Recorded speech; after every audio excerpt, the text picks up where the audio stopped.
Bonjour, Monsieur Franklin. Merci de nous accorder un peu de votre temps quand c'est très chargé. Très heureux d'être ici avec vous. Alors, 400 ans, c'est un moment aussi très important.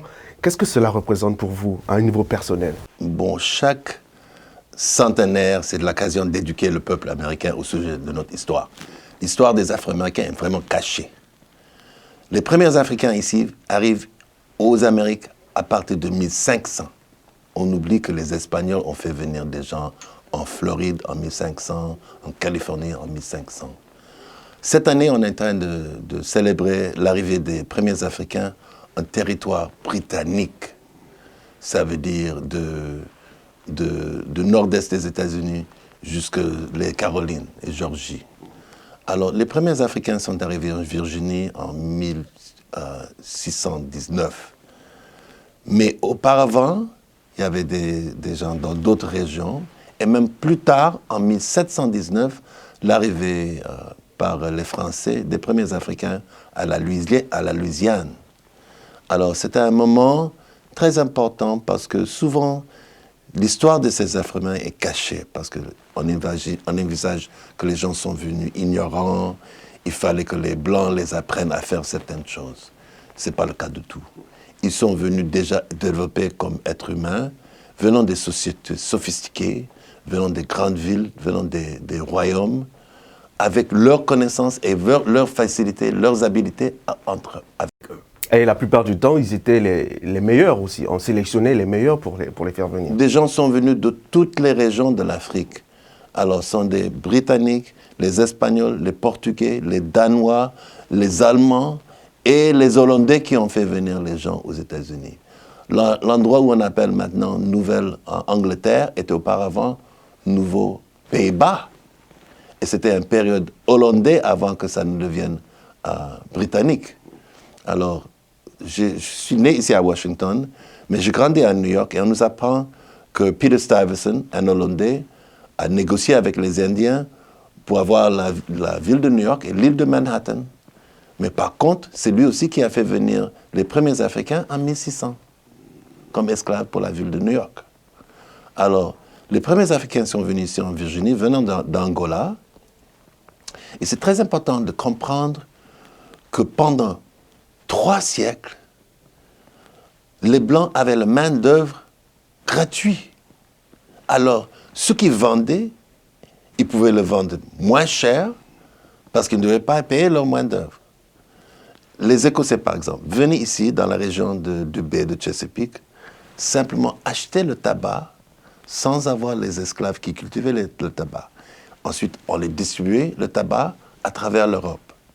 Une fois qu'il y avait la Révolution américaine, ils avaient perdu les contacts ici, ils ont commencé à acheter le sucre des Caraïbes et le vendre en Angleterre et en Écosse.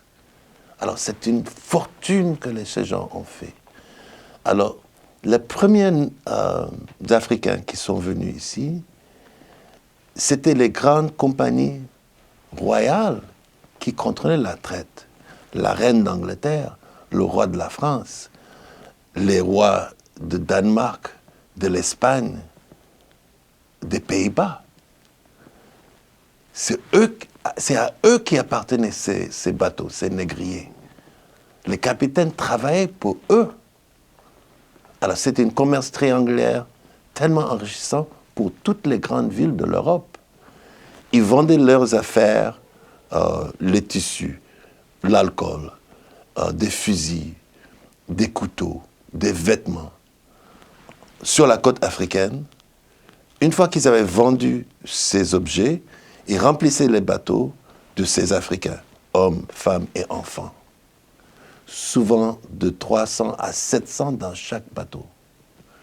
Des 12,5 millions qui sont venus aux Amériques entre 1600 et 1860, il n'y a que 5% qui sont venus aux États-Unis. 1 million sont allés en Jamaïque, 1 million à Saint-Domingue, qu'on connaît comme l'Haïti, 1 million vers le Cuba et 6 millions au Brésil. Alors, c'était une commerce tellement importante. Une fois que les gens sont arrivés ici, on remplissait ces navires avec le produit du pays, du sucre, du coton, du cacao, du café, de l'indigo, du rhum. On les amenait en Europe. Alors, c'est un devoir de mémoire, concrètement. Nous savons aussi que vous êtes très rattaché justement à cette histoire-là. Pour vous, qu'est-ce qu'il faut, en quelques mots, qu'est-ce qu'il faut pour que cette nouvelle génération-là puisse comprendre justement l'importance de garder de faire ce travail de mémoire-là? C'est de savoir que ces Africains ont construit pas seulement les États-Unis, mais les Amériques, du Canada jusqu'au Chili. Alors, c'est grâce à nous et à nos ancêtres que ces pays ont pu être construits. S'il dépend de 6 millions d'Africains venant au Brésil, c'est une grande population qui ont créé les mines, qui ont cultivé le café, qui était la base de toutes ces économies des Amériques, à la richesse de l'Europe. Bien, merci beaucoup, Monsieur Franklin. On vous dit à très bientôt, peut-être, à C'est un grand plaisir. Afrique. Allez, merci. Voilà.